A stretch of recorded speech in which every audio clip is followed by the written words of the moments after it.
한 대학 교수가 있었습니다. 하루는 이 교수가 강의를 시작하면서 학생들에게 실험 하나를 제안했습니다. 교수는 항아리 하나를 테이블 위에 올려놓더니 옆에 있던 큰 돌을 이 항아리 속에 집어넣기 시작했습니다. 항아리가 이내 큰 돌로 가득 차자 교수가 학생들에게 물었습니다. 여러분, 이 항아리가 가득 찼습니까? 교수님의 질문에 학생들은 네! 라고 이구동성으로 대답했습니다. 그러자 교수가 물었습니다. 정말 그럴까요? 교수는 그 뒤에 테이블 밑에서 이번엔 자갈을 꺼냈습니다. 그리고 큰 돌로 채워진 그 항아리에 자갈을 붓기 시작했습니다. 돌과 돌 사이가 자갈로 채워졌습니다. 교수는 다시 물었습니다. 여러분, 이 항아리가 가득 찼습니까? 눈치 빠른 학생들은 글쎄요 라고 대답했습니다. 그러자 교수가 좋습니다 하더니 다시 테이블 밑에서 모래가 든 자루를 꺼내서 항아리에 마저 붓기 시작했습니다. 큰 돌, 그리고 자갈 사이가 모래로 채워지자 교수님은 학생들에게 다시 물었습니다. 여러분, 이 항아리가 가득 찼습니까? 학생들은 일제히 아니요 라고 대답을 합니다. 네, 그렇습니다 라고 대답한 교수는 마지막으로 물이 담겨져 있는 주전자를 꺼내서 항아리에 붓기 시작했습니다. 그리고는 학생들에게 마지막 질문을 던졌습니다. 여러분, 이 실험이 무엇을 의미하는지 아시겠습니까? 그래서 저 뒤쪽에 있던 학생이 손을 번쩍 들더니 노력하면 얼마든지 새 일을 할 수 있습니다 라는 교훈입니다 라고 대답했습니다. 그 학생의 대답에 교수는 말했습니다. 그것이 아닙니다. 이 실험이 우리에게 주는 교훈은 큰 돌을 먼저 넣지 않고는 절대로 큰 돌을 넣을 수 없다라는 것입니다. 정말로 그렇습니다. 항아리를 자갈로 채우거나 그 안을 모래로 채워놓고는 절대로 큰 돌은 들어갈 수 없는 것입니다. 그렇다면 여기에서 말한 큰 돌이라는 것은 과연 어떤 것을 의미할까요? 결론부터 말씀드리자면 중요한 일입니다. 결론부터 말씀드린다면 우리의 삶 속에서 소중한 일입니다. 이 교수가 했던 실험은 소중한 것을 먼저 하고 중요한 일을 먼저 해야 된다는 진리에 대한 이야기입니다. 그리고 나서 나머지 자갈을 채우고 모래와 같은 일을 해야 된다는 것입니다. 그러지 않고서는 절대로 소중하고 중요한 일은 할 수 없게 된다는 교훈입니다. 과연 우리의 인생은 어떤지 모르겠습니다. 여러분은 인생이라는 항아리에 큰 돌을 먼저 넣고 계십니까? 아니면 자갈과 모래를 넣고 계십니까? 한편 우리의 인생에 있어서 큰 돌이라고 할 수 있는 중요한 일, 소중한 일은 무엇이 있을까요? 여러분 잘 아시는 세계적인 문호이자 19세기 러시아의 문학을 대표하는 톨스토이. 이 톨스토이의 작품 중에 The Three Questions, 세 가지 질문이라는 책이 있습니다. 이 책에서 톨스토이는 자신은 평생 이 세 가지의 질문을 가슴에 품고 살았다라고 말하고 있는데, 오늘 우리 함께 나누는 말씀은 그가 평생 가슴에 품고 살았던 세 가지 질문, 그리고 그에 대한 답변으로부터 시작해서 오늘 우리에게 주신 이 골로새서 3장에 있는 말씀을 통해 말씀의 은혜와 도전을 받는 시간이 되었으면 좋겠습니다. 아멘. 톨스토이가 스스로에게 평생 했던 첫 번째 질문은 이것입니다. 당신에게 가장 소중한 사람은 누구인가? 이 질문에 톨스토이는 이러한 답변을 했습니다.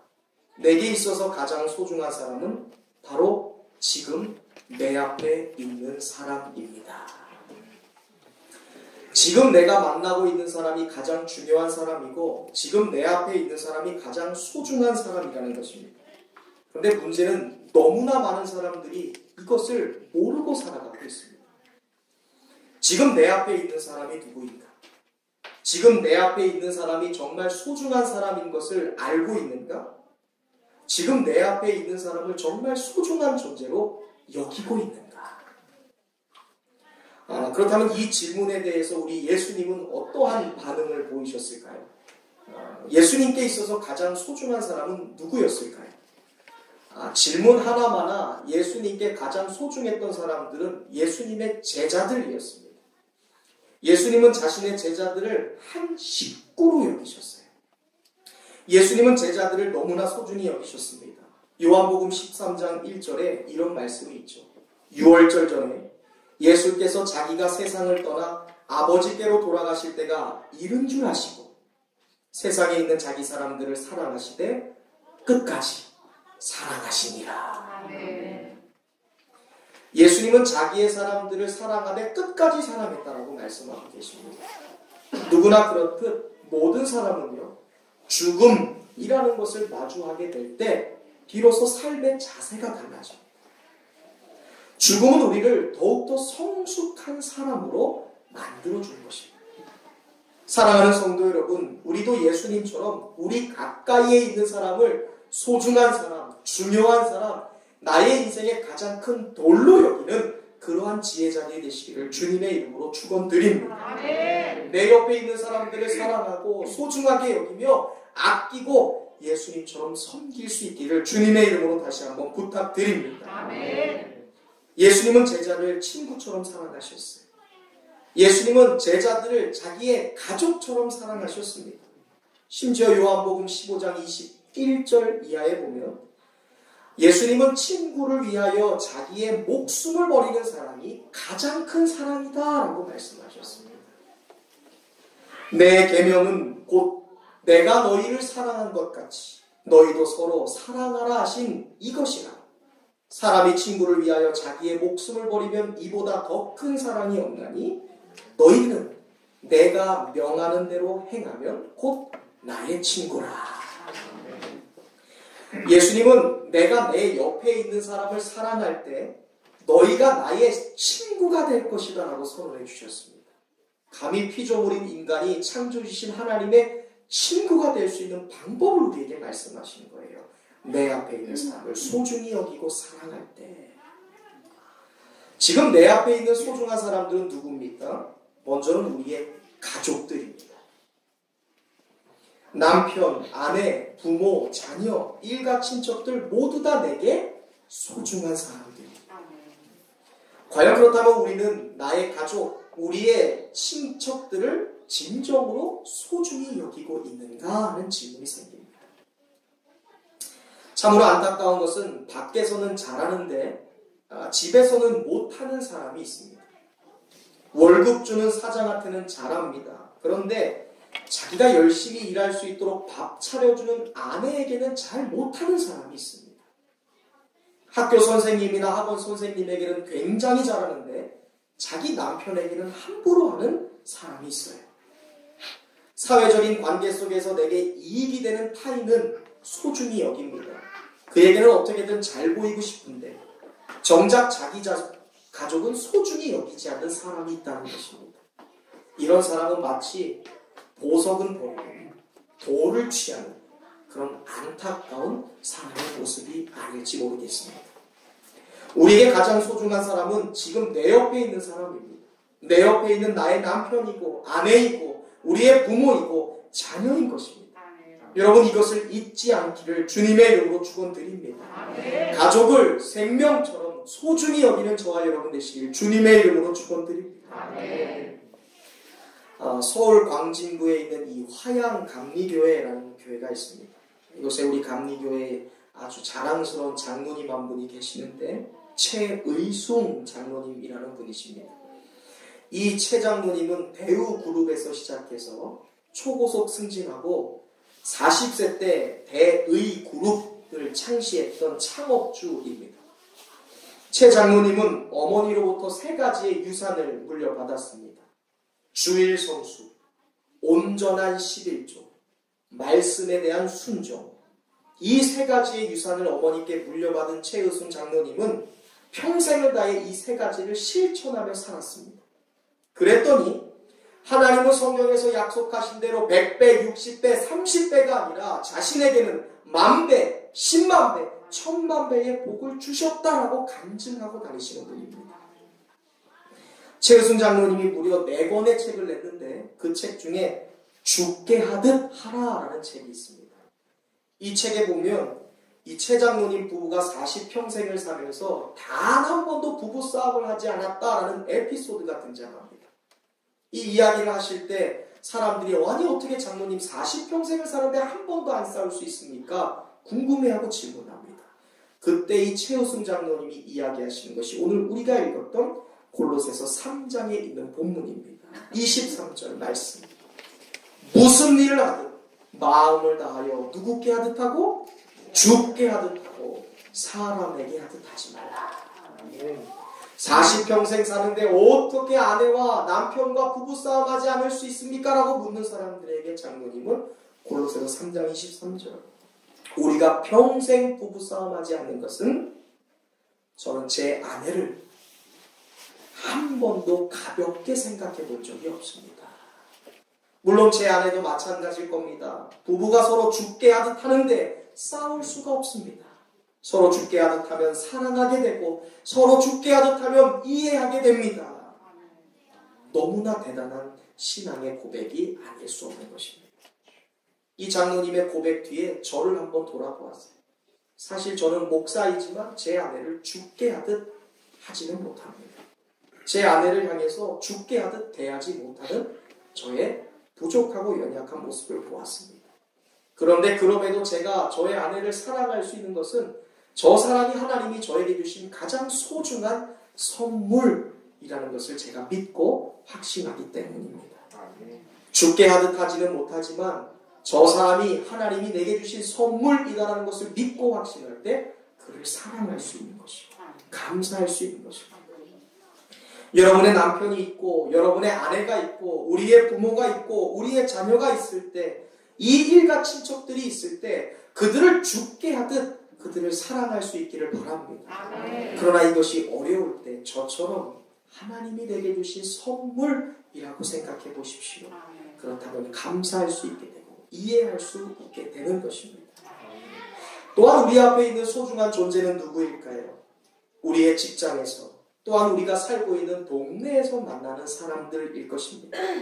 무엇보다 우리에게 있어서 소중하고 중요한 사람은 우리 교회 공동체 안에서 만나고 함께 예배하고 함께 기도하고 함께 교제하는 교회의 공동체의 일원이자 우리의 영적인 가족들인 줄로 믿으시기를 주님의 이름으로 축원드립니다. 아멘. 교회에서 만나는 이 사람들 누구보다 무엇보다 소중하고 중요한 존재이니 우리는 서로에게 잘해야 돼. 아멘. 교회 사람들이 아무 조건 없이 아가페적 사랑으로 내게 헌신해 줄 때가 있습니다. 이것을 당연한 것으로, 당연히 받는 것으로 여겨서는 안 됩니다.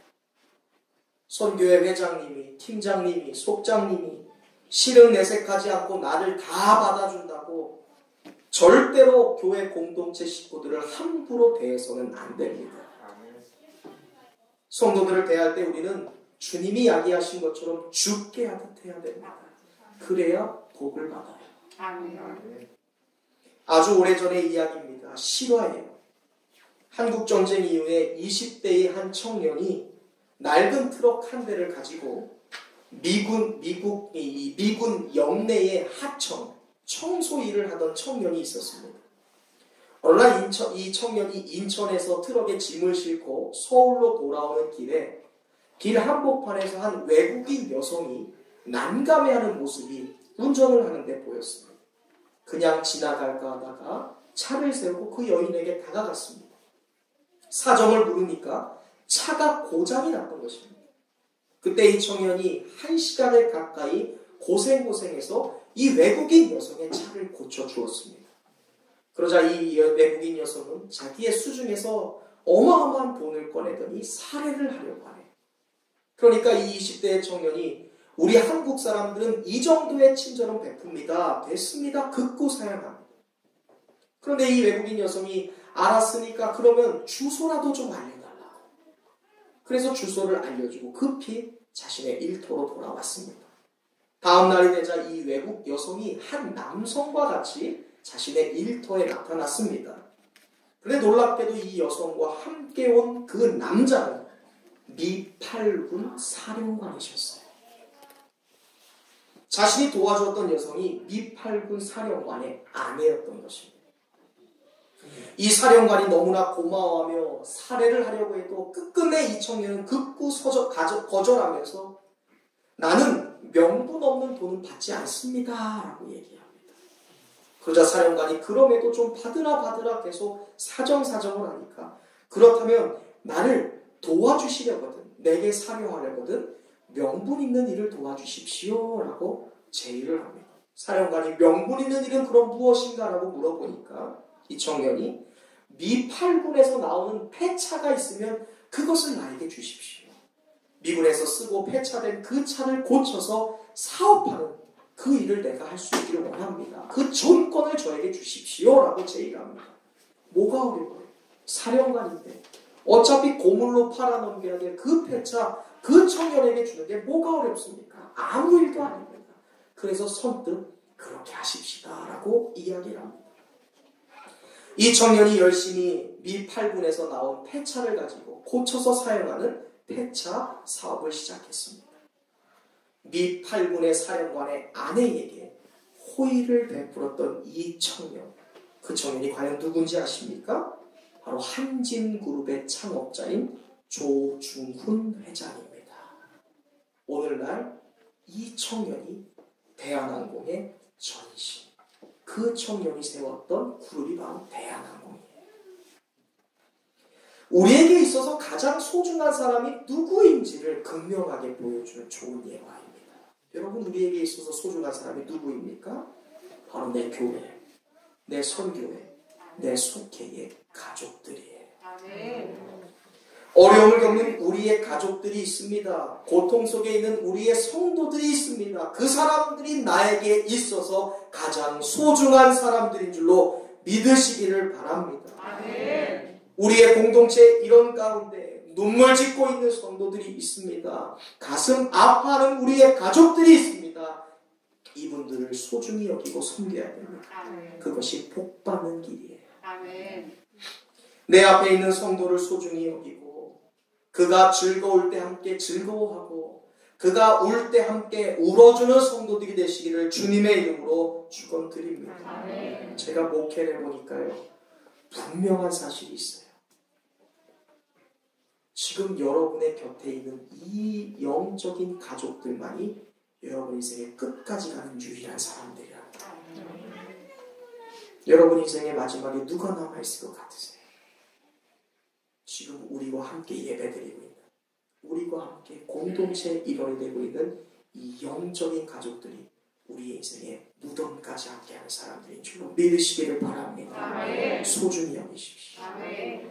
중요하게 여기십시오. 아멘. 아브라함은요, 지나가는 나그네 대접했더니 큰 복을 받는 사람이 되었습니다.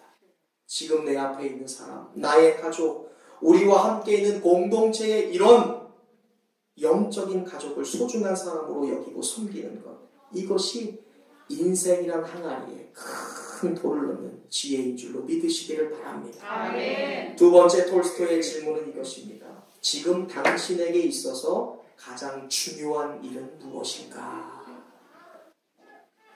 여러분, 이 시간 저를 한번 따라서 고백해 보시겠습니까? 내게 가장 중요한 일은 지금 하고 있는 일입니다. 아멘. 우리에게 있어서 가장 중요한 일은 지금 하는 일이에요. 오늘 많은 사람들은 지금 하는 일에 대하여 만족하지 않습니다. 나는 이거보다 더 큰 일을 해야 하는 사람인데, 나는 이거보다 더 많은 혜택을 받아야 되고, 나는 이거보다 더 많은 월급을 받아야 되는데, 나는 이거보다 더 많은 더 좋은 대우를 받아야 할 사람인데 라고 생각하면서 절대로 자족하지를 못해요. 만족이 없습니다. 그러니까 감사가 없습니다. 그러니까 쉽게 실증을 느낍니다. 쉽게 폭발하고 쉽게 짜증이 납니다. 그러니까 무슨 일이든 최선을 다하지 않아요. 마치 군대의 말년병장이 며칠 뒤면 전역하는 것을 생각하고 조회할 때도 대충, 체조할 때도 대충, 옷도 그냥 다 풀어했죠. 모자는 끝까지 삐뚤어진 그 모습대로 나에게 있는 지금 앞에 있는 일을 대하더라라는 것입니다. 이것은 너무나 잘못된 생각입니다. 주님은 마태복음 25장 23절에서 이런 말씀을 하시죠. 작은 일, 적은 일에 충성하라. 아멘. 그 주인이 이르되 잘하였도다 착하고 충성된 종아, 내가 적은 일에 충성하였으니 내가 많은 것을 너에게 맡기노니 아멘. 내 주인의 즐거움에 참여할지어다. 아멘. 하나님의 기쁨, 주인의 즐거움에 참여하는 일은 큰 일만 생각하는 것이 아니라 지금 내 앞에 있는 작은 일, 적은 일처럼 보여도 그것에 충성하는 것이 아멘. 그 일을 맡겨주신 주인을 기쁘게 하는 일이다라고 말씀하고 있습니다. 아멘. 또한 고린도전서 4장 2절에서 맡은 자에게 구할 것은 충성이라고 말씀하셨어요. 아멘. 처음부터 끝까지 변하지 않는 마음. 참된 그리스도인은 누굽니까? 지금 하고 있는 일이 작은 일처럼 보여도, 지금 내 앞에 있는 일이 적은 것처럼 보여도 주님이 내게 맡겨주신 일이다라고 생각하면서 충성을 하는 사람, 그 사람이 바로 그리스도인인 줄로 믿으시기를 바랍니다. 아멘. 적은 일도 주께 하듯 하는 것, 아멘. 작은 일도 하나님께 하듯 하는 것입니다. 아멘. 이 사람이 바로 그리스도인이에요. 주님은 그런 자에게 반드시 큰 영광과 큰 일을 맡기시겠다라고 약속하셨어요. 여러분, 다윗 잘 아시지 않습니까? 다윗은 단 한 번도 자신이 왕이 될 것이라고 생각해 본 적이 없습니다. 다윗은 8형제 중에 막내였지요. 형제들에게 집단 따돌림 당했던 막내 아들, 심지어 아버지에게도 무시당하던 아들이었습니다. 형들에게 밀리고 밀려서 종이 나는 양치는 일을 했던 사람이 다윗입니다. 그런데 다윗은 그 보잘것없는 천한 목동이를 매우 중요한 일로 여기면서 충성 다했습니다. 다윗은 양 한 마리, 자기에게 맡겨진 양을 구하기 위해 목숨을 걸었다라고 고백합니다. 사자의 입에 들어가는 양, 그 양을 꺼내오기 위해 사자와 싸웠다라고도 고백했습니다. 형제들은 이스라엘 2번, 두 번째 왕을 뽑는 그 자리, 면접 자리에 다 나갔는데도 다윗은 그 자리에 나갈 수도 없었습니다. 왜? 자기에게 맡겨진 그 초라하고 천하고 비천한 목동의 일을 감당해야 됐기 때문입니다. 하나님은 자신에게 맡겨진 일을 대하는 이러한 다윗의 전심의 태도를 보셨어요. 아멘. 작은 일을 큰 일처럼, 작은 일을 소중히 여기는 그의 성심을 보시고는 아멘. 하나님은 다윗을 이스라엘의 왕으로 세우신 줄로 믿으시기를 바랍니다. 아멘. 요셉도 그랬지요. 요셉도 시기하는 형들의 손에 팔려서 하루아침에 노예가 됐습니다. 억울하게 누명 써서 감옥도 갔습니다. 그럼에도 불구하고 요셉은 자신에게 맡겨진 일에 충성했습니다. 아멘. 그래서 보디발 장군은 노예를 자신의 가정의 총무로 세웠습니다. 그래서 간수장은 요셉에게 옥중 모든 죄수를 맡기는 관리자의 역할을 감당시켰습니다. 나아가 하나님은 이러한 요셉을 애굽의 총리로 세우신 줄로 믿으시기를 바랍니다. 아멘. 비록 작은 일, 억울한 일, 비록 적은 일이라 할지라도 주님이 시키신 일, 맡기신 일이라고 생각할 때 하나님은 크신 상을 주시는 여호와이신 줄로 믿으시기를 바랍니다. 아멘. 이랜드 그룹 잘 아시죠? 이랜드 그룹의 회장 박성수 회장님, 아마 여러분 매스컴이나 여러 간증에서 많이 들어보셨을 거예요. 이 박성수 회장이 20대 초반에 근육 무력증이라는 불치병이 걸렸습니다. 그래서 옷 한 벌을 입어도 이게 너무 무겁게 느껴지고 심지어 펜대를 들 수도 없을 정도로 근육 무기력증에 있었습니다. 이 박성수 회장이 20대에 하나님의 은혜로 이 불치병의 고침을 받았습니다. 그리고 나서 평생을 무슨 일을 하든 주님을 기쁘시게 하겠다라는 마음을 가지고 결심하고 모든 일을 했습니다. 20대 청년이 1980년대에 지금 이대 신촌 앞에서 500만 원을 가지고 2.5평 되는 잉글랜드라는 의류집을 하나 개업을 합니다. 그리고 하나님은 그렇게 시작한 사업을 복을 주셔서 거대한 이랜드라는 그룹으로 만드셨습니다. 지금 박성수 회장이 일선 경영에서 물러났지만 이랜드 그룹을 경영하던 시절 이랜드는 이랜드 스피릿, 이랜드 정신이라는 이 슬로건을 들고 사업을 진행했습니다. 이랜드 스피릿은 18가지의 내용으로 구성되어 있는데 제가 몇 가지만 소개해드려요. 하나님 중심, 믿음 중심, 말씀 중심, 감사 정신, 할 수 있다 정신, 재능이 아닌 성실, 일보다 사람 중심. 박성수 회장이 경영하던 때 이랜드 그룹은 매주 월요일이 되면 아침마다 21개의 계열사, 2,000명의 정직원들이 함께 모여 예배를 드리고 한 주의 일과를 시작하는 기독교 그룹이었어요. 그리고 매일 아침 8시 30분부터 9시까지 21개의 계열사와 2,000개의 정직원들이 매일 하나님 말씀을 묵상하고 일과를 시작하는 기독교 기업이었어요. 하나님은 그 기업을 어마어마한 대기업으로 기름 부어주신 줄로 믿습니다. 아멘. 당시 일선 매장의 이 사장들도 이랜드 스피릿이라는 정신에 따라서 주일에는 영업을 하지 않았어요. 그래서 이랜드 하면 우리의 가게 속에 토요일 늦게까지, 월요일 늦게까지 유일하게 한국에서 영업했던 그 기업이 이랜드였습니다. 까르푸드 그랬죠. 박성수 회장은 늘 강단에 서서 청년들에게 영적인 것, 그리고 그들에게 도전할 때 이런 질문을 합니다. 여러분은 직업을 무엇이라고 생각하십니까? 직업을 돈 버는 수단으로 생각하면 이것은 자신의 행복만을 위해서 하는 일이라는 것입니다.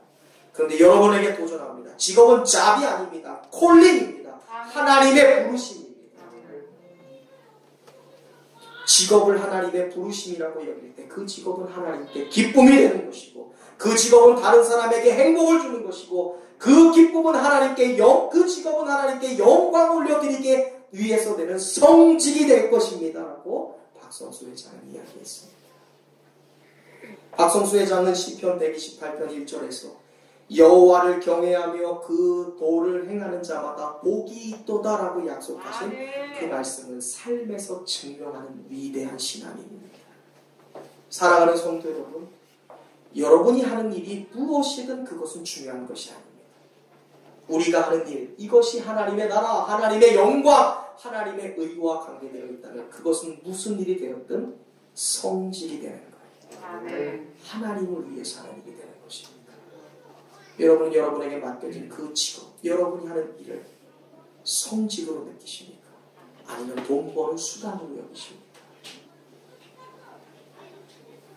설령 그것이 노예의 일일지라도 그것을 하나님의 영광과 의를 위해 할 때 그것은 성직이 돼요. 오늘 본문인 골로새서 3장 22절에 바울이 이런 이야기를 합니다. 노예들에게, 종들에게 말하는 거예요.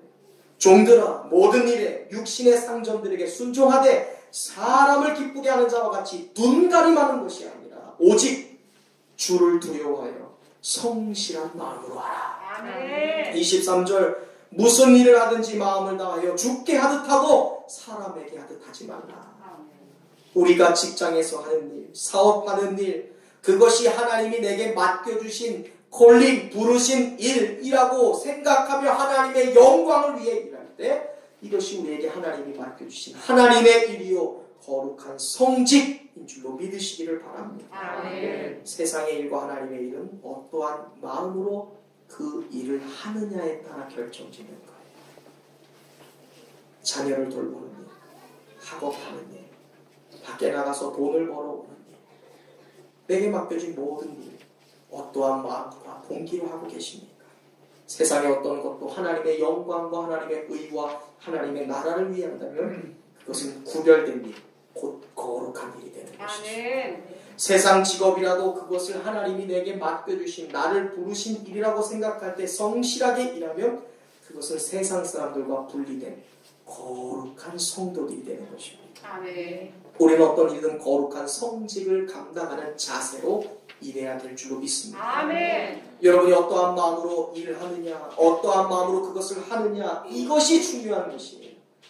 사람을 기쁘게 하는 자처럼 눈가림하지 마시기를 바랍니다. 무엇을 하든 그리스도의 종으로서 하나님의 자녀로서 하나님의 영광을 위해 하시기를 주님의 이름으로 다시 한번 부탁드립니다. 그것이 인생이라는 항아리에 중요하고 소중한 큰 돌을 넣는 것입니다. 죽게 하듯 하는 것. 주님의 영광을 위한 내게 맡겨준 일을 하나님의 영광과 나라와 의를 위해 갖다는 성직이라고 여기는 것.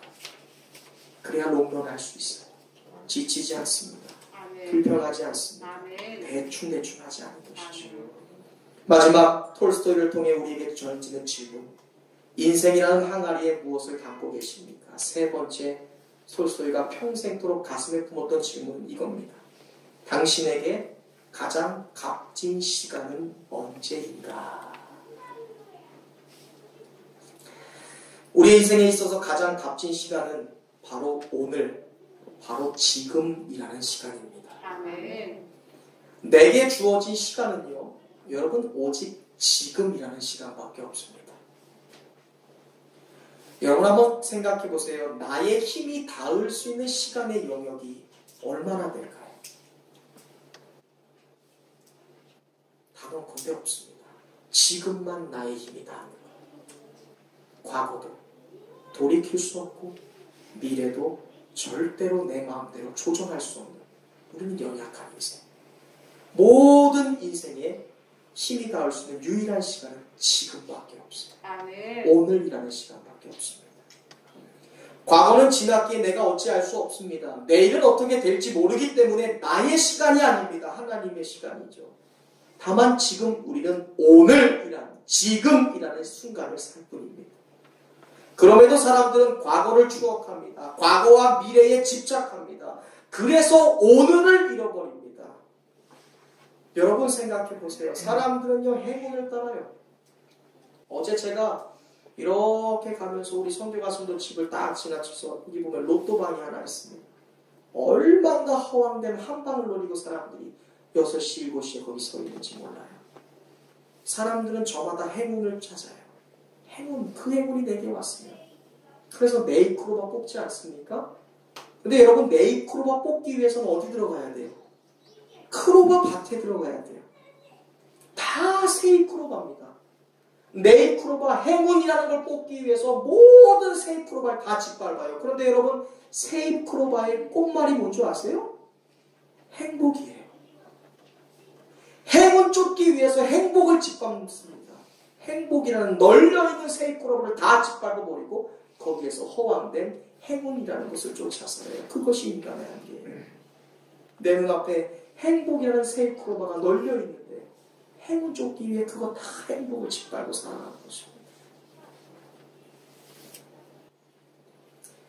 사람은 과거의 잘못에 대하여 죄책감에서 벗어나지 못하는 분들 계십니다. 과거의 아픔 때문에 오늘 아무것도 못한다면 그것은 너무나 어리석은 일입니다. 여러분이요, 교회는요, 등 따숩고 배부르면 오지 못합니다. 교회에 온 사람들은 다 고통 있는 사람들이에요. 다 아픔 있는 사람들입니다. 해보고 안 돼서 하나님 앞에 두 손 두 발 다 들고 온 사람이 교회에 있는 사람들이에요. 그러므로 우리는 모두 다 상처가 있고 아픔이 있어요. 저 사람의 과거에 대해서 궁금해하지도 말고 질문하지 마세요. 우리가 바라봐야 될 것은 그 사람의 과거도 아니고 그 사람의 옛사람도 아닙니다. 우리가 봐야 될 것은 미래입니다. 소망입니다. 비전입니다. 절대로 과거를 캐지 마세요. 관심도 갖지 마세요. 성도들이 꿈꿔야 될 것은 미래예요. 소망이에요. 비전이에요. 과거에 대해서 연연하지 마세요. 왜 놓쳐버렸지? 왜 붙잡지 못했지? 왜 실수했지? 왜 오늘이라는 행복을 못 살고 계십니까? 이 시간 여러분의 심령에 도전하며 축복합니다. 과거의 죄책감, 미래의 염려를 과감하게 떨쳐버리시기를 주님의 이름으로 축원드립니다. 그리고 우리의 인생의 가장 값진 시간, 가장 소중한 오늘, 지금이라는 시간을 열정적으로 사시기를 주님의 이름으로 축원드립니다. 무엇보다 지금 우리가 듣는 예배가 습관적인 예배가 되어서는 안 됩니다. 우리의 예배가 타성에 젖어서 마지못해 드리는 예배가 되어서는 안 됩니다. 드리지 않으면 뭔가 찜찜해서 억지로 드리는 예배가 되어서 되겠습니까? 사람과의 약속 때문에 어쩔 수 없이 미안함 때문에 나와 있는 예배가 어떻게 하나님 받으신 예배가 되겠습니까? 하나님은 이러한 예배를 더러운 떡이다라고 얘기하셨어요. 은혜도 지금 받아야 합니다. 구원도 지금 받아야 합니다. 믿음도 지금 성장하고 신앙도 지금 변화해야 되고 부흥도 오늘 이 자리에서 우리가 경험해야 될 줄로 믿습니다. 보라 지금은 은혜 받을 만한 때요. 보라 지금은 구원의 날이니라. 지금 놓치면 후회하는 것입니다. 우리에게는 지금 오늘이라는 시간이 주어진 것이죠. 과거에 받은 은혜 오늘 살아갈 수 없습니다. 흘러간 물로 물레방아 돌리는 사람 본 적 있으십니까? 지나간 바람이 나를 시원하게 하던가요? 지금 나는 더운데 지금 은혜를 사모하고 지금 변화를 사모하고 지금 부흥을 사모해야 될 줄로 믿습니다. 지금이 구원받을 만한 때고 지금 새로 시작할 만한 때인 줄로 믿으시기를 바랍니다. 전도도 오늘 말하는 거예요. 미루지 마세요. 가족 전도 나중이 없습니다. 나중은 우리의 시간이 아니죠. 우리는 지금만 우리의 가족들을 구원할 수 있습니다. 구원도 오늘 받는 것이고 봉사도 내일이 있는 것이 아닙니다. 내일 하면 늦습니다. 그 촛대가 다른 사람에게 옮겨갑니다. 내일이면 영영 기회를 잊어버릴지 모릅니다. 누가복음 12장에 나오는 어리석은 부자를 보십시오. 넘치고 넘칩니다. 남을 돕는 것이 아니라 그것을 채우기 위해서 더 큰 창고와 곳간을 짓고 거기에 꽉꽉 채웁니다. 문제는 그 모든 것 하나도 갈 때 이고지고 갈 수 없다는 것이죠. 예수님은 그 사람을 향해 말씀하십니다. 어리석은 자여 오늘 밤에 너의 영혼을 도로 찾으리니 그리하면 너가 준비한 것이 누구의 것이 되겠느냐. 오늘이 나의 인생의 마지막 날이다. 지금이 나의 인생의 마지막 순간이다라고 하는 영적인 종말 의식을 갖고 살아가시길 바랍니다. 아멘. 그래야 우리의 믿음이 우리의 신앙이 안전해요. 아멘. 내가 영원할 것 같으니까 근무태만 하나님 앞에서 이 사람이 믿는 사람인지 아닌 사람인지 이 사람이 믿는 부모인지 아닌지 전혀 분간이 안 돼요. 내일 할 거다. 내일 할 거다. 신앙의 내일이 어디 있습니까? 어리석은 자여 오늘 밤 너의 영혼을 찾으리니 오늘 밤 너의 영혼을 찾으리니 그 영혼이 누가 될지 모르기 때문에 영원한 소망을 바라보십시오. 아멘. 영원한 기쁨을 바라보십시오. 아멘. 영원한 풍요를 바라보시길 바랍니다. 그러나 또한 오늘 어떻게 사는지가 중요합니다. 아멘. 꿈을 크게 가지시기를 바랍니다. 아멘. 꿈을 크게 품기를 바랍니다. 아멘. 그런데 일은 작은 것부터 시작하세요. 아멘. 천리길도 한 걸음부터, 아멘. 만리장성도 벽돌 한 장부터 쌓았어요. 아멘. 만리장성 같은 인생 되시길 바랍니다. 아멘. 벽돌 쌓으셔야죠. 아멘. 천리길 가는 성도들 되시길 바랍니다. 아멘. 발걸음 떼셔야죠. 아멘. 지금 하셔야 돼요. 아멘. 지금 해야 합니다. 아멘. C.S. 루이스라는 영성 신학자가 있습니다. 이 C.S. 루이스가 악마의 편지라는 책을 썼죠.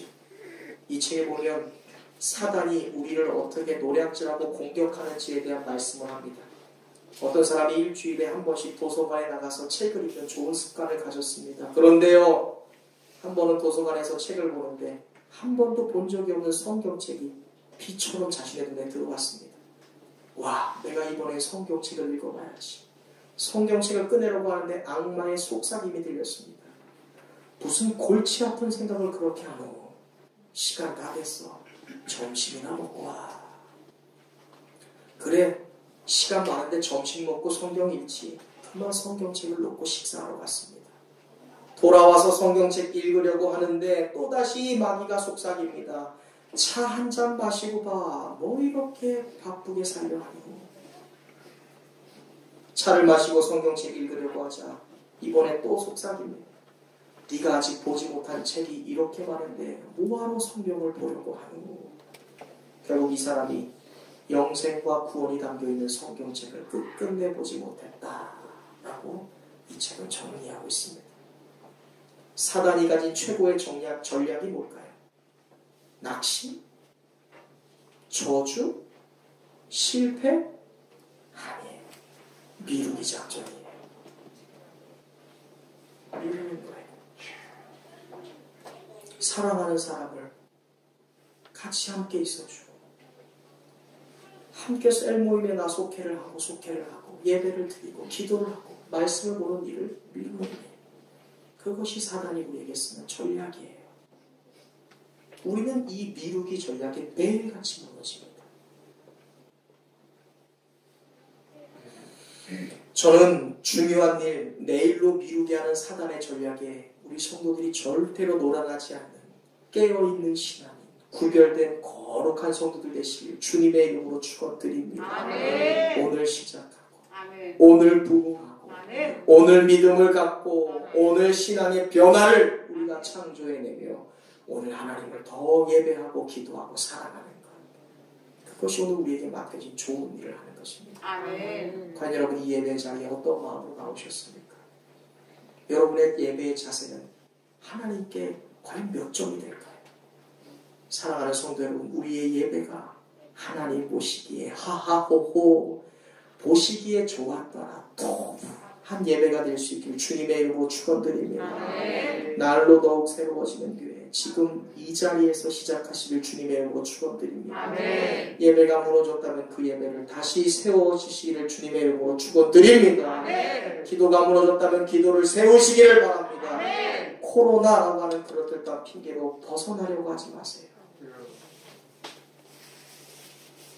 교회가 모이는 것을 강제로 폐쇄하겠다고요?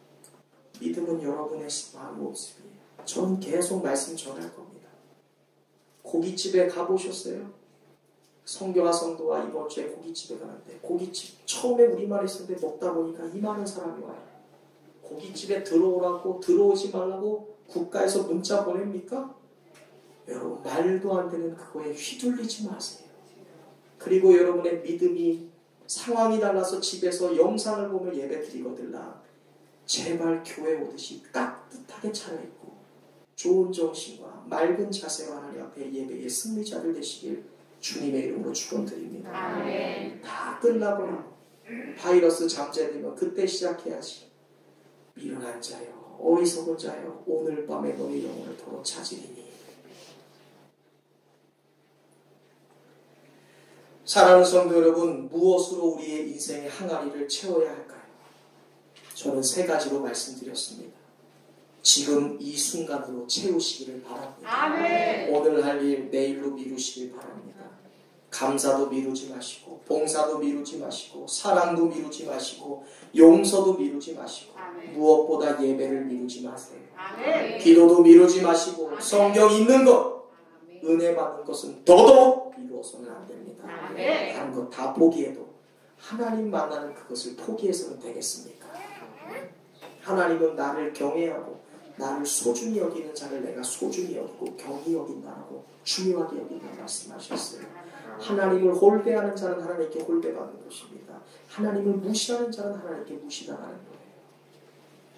하나님을 존귀하게 여기고 하나님을 경외하여 하나님께 사랑받는 여러분 되시길 주님의 이름으로 축원드립니다. 아멘. 이제 말씀 맺습니다. 인생을 가리켜 일생이라고 합니다. 한 번밖에 살 수 없는 삶이라는 것이죠. 정말 우리의 삶은 소중합니다. 정말로 중요합니다. 아주 인생의 중요한 이 삶을 살 때 세 가지의 질문이 여러분의 머리와 가슴에 있어야 합니다. 나에게 있어서 가장 소중한 사람은 누구인가? 바로 지금 내 옆에 있는 사람이다. 나에게 있어서 가장 중요한 일은 무엇인가? 지금 내가 하고 있는 일이다.